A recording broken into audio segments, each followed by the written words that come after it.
So to play around a little bit with recursion, we're going to give you an opportunity again to look at another coding environment, in this case pencilcode.net. And one of the ways in which pencilcode.net is particularly good for recursion is that it gives you the starter code already. And we said it's better to have people learn recursion by playing around with existing code. So we're going to be working in the draw area. And in particular, I'm going to recommend that you start off with this tree recursion, okay?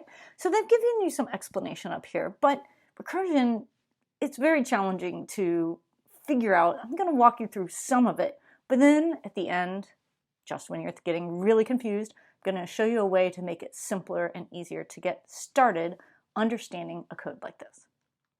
All right, where's our recursion here? This up here, actually, this is how you define a block in pencil code, okay? So there it is, and that would be, if you want to do it, see under operators there, see f of x equals, that's how you define a block, and then the block below that, f of x, that's how you call it. We'll show you that in a minute. So this is defining a block or a method called tree. It takes a parameter size, all right? And inside below, we will see we have two recursive calls where we're going to solve a tree of size 10 or whatever it is, we're going to look at making two subtrees of size 3/4 of what it was originally. So first thing you'll know when you go on to the link to find this is it's not going to show you block code. You'll be like, what is this? All right, by default, for this particular one, for reasons I don't know, pencilcode.net will start by showing you the textual code. But see down here at the bottom, click for blocks. Here is the start of how this goes. I brought up, so we have, again, the code that we've got on the left.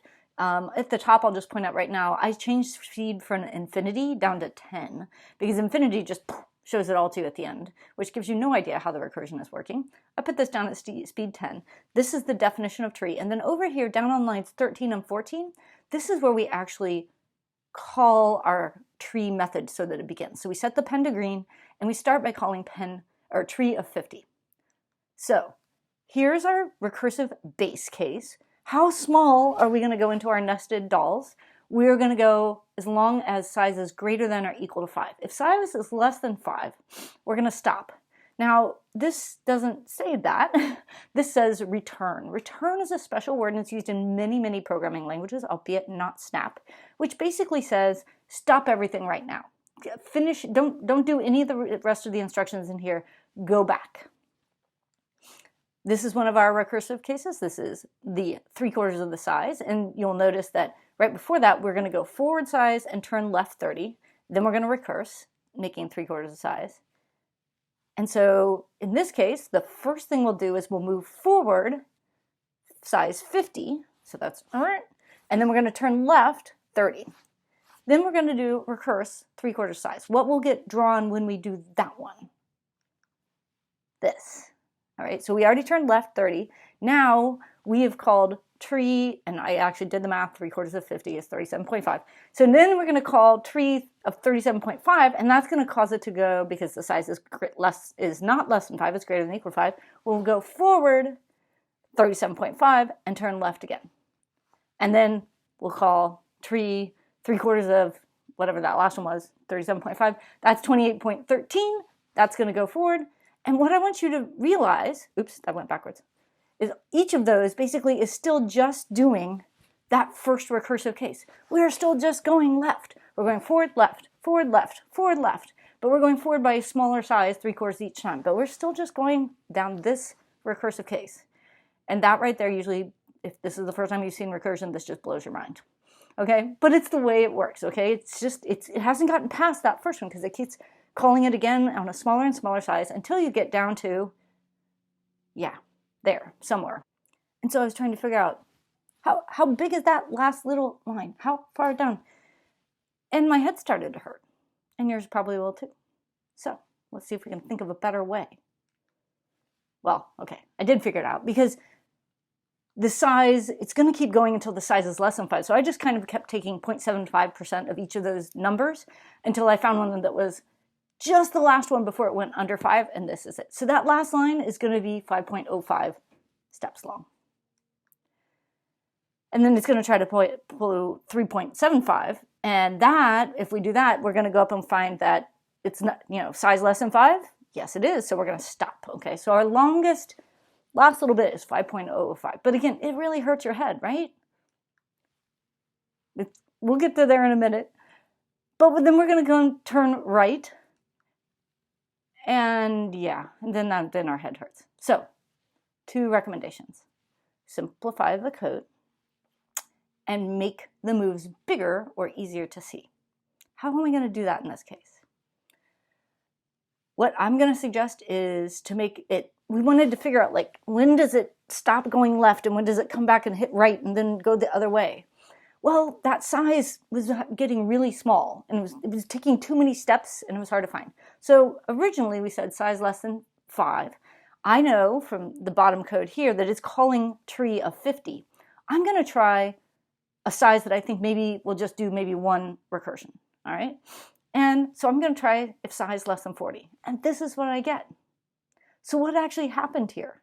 Well, if you take 3/4 of 50, that becomes a number, it was 37.5, remember? That's less than 40. So in fact, what happens for this particular code is when we call the original one, size is 50. 50 less than 40? No. So we're going to go down. So we're going to go forward 50, turn left, and then we're going to call tree on size of 37.5. That is just going to, when we call that, that's less than 40, it's going to stop. So that immediately, that subcall doesn't do anything. So then we're going to turn right 60 degrees, and then we're going to call tree on 37.5. That's not going to happen anything. So we're going to turn left 60, and then we're going to go back 50. So when we do the smallest value we want of our nested to be, well, it's greater than or equal to 40, we actually just go up and do some turning that turns out, left 30, right 60, left 30, those cancel each other out, and then we go back. So these have immediate returns. They don't draw anything. Let's do another one. This time I'm going to change if size less than 30. So I want to see if I can get like one more step, because we said that if we did 3/4 of 50, that would be 37.5. So I changed size less than 30. And what you'll see is it goes up, turns left, and then it calls tree of 37.5. Now that time, 37.5 is not less than 30, so we'll go forward 37.5. But we'll turn left, and turns out 3/4 of 37.5 is less than 30. So nothing happens. It goes left, right, left, back, okay? But then we get this one too, because now when we're going down, we turned right 60, and we're saying tree of 3/4 of 50, that's 37.5, and it's going to go up, back, the same. You need to play with this yourself to see it. And then if you were to knock it down to size less than 20, you're going to see 2 additional ones. So it's going to go up, up, left, that's 37.5. I can't remember what the next one is, but then 3/4 of that is 21.09.